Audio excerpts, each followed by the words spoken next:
It's Science Week at Two Awesome Women, and I'm going to start off talking about the stuff that's hard to talk about and pisses everybody off because, well, possibly because I'm a terrible person, but possibly because they are interesting things to talk about.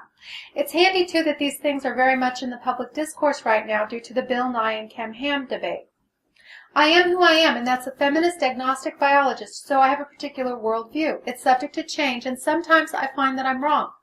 In fact, my worldview hinges on the very idea that I might not know all the facts, but I can tell you that, from my perspective, observable, testable natural phenomena trump faith every time. You might imagine that this is an unpopular opinion in the heart of a very Christian, very red state.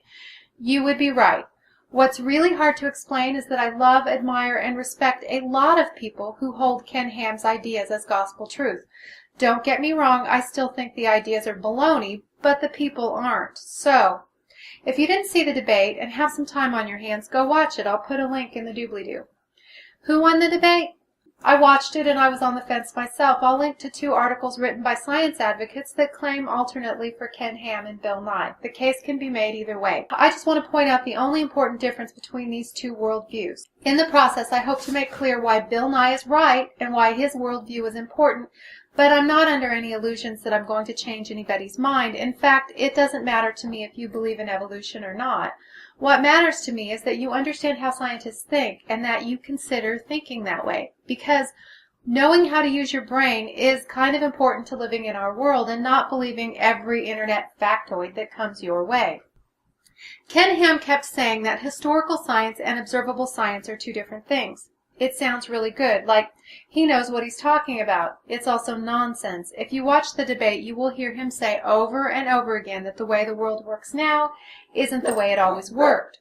He's saying that things like natural laws change over time and that you can't trust evidence from the ancient past because the world worked differently in the past than it does now.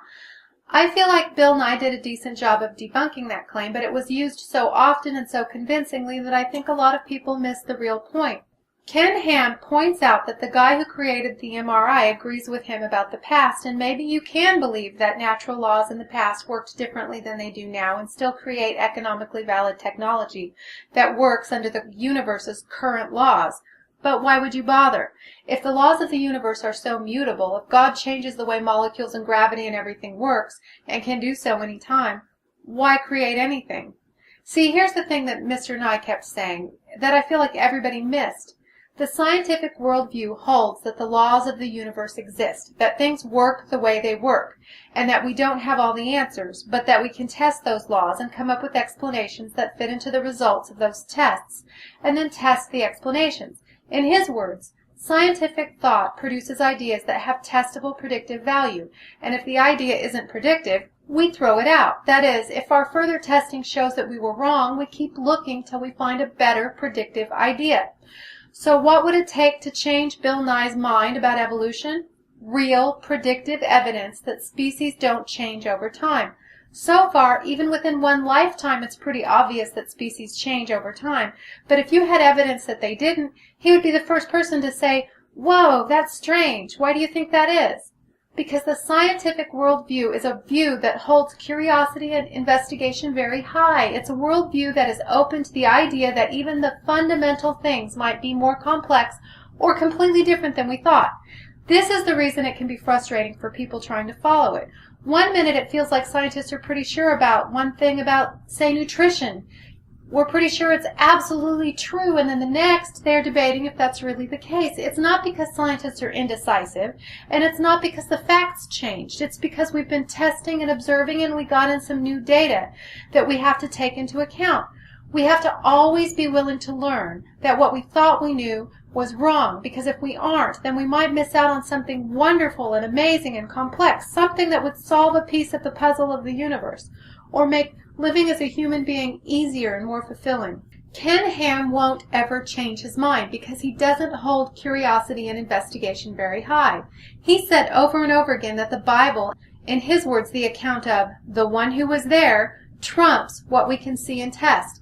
A lot of scientists are people of faith, unlike me, and I realize that sitting here in the middle of the United States, it feels like Christianity is the only religion. A great many people of a great many faiths hold books and stories to be holy that are not the Bible. They hold their own ideas just as dear as Ken Ham holds his, but both Christian and otherwise, millions and millions of people of faith don't discount curiosity and investigation. Taking the word of anybody about anything untestable as absolute truth is dangerous. It's not a good way to live, and whether you believe in a tradition of faith or not, remembering to be skeptical enough to investigate fantastical claims and willing to test them against your own experience in the real world, that's a valuable skill. That's how you learn to think. Anyway, my name is Marilyn. This is Two Awesome Women, and I think you're awesome. I'll see you next video. Bye-bye.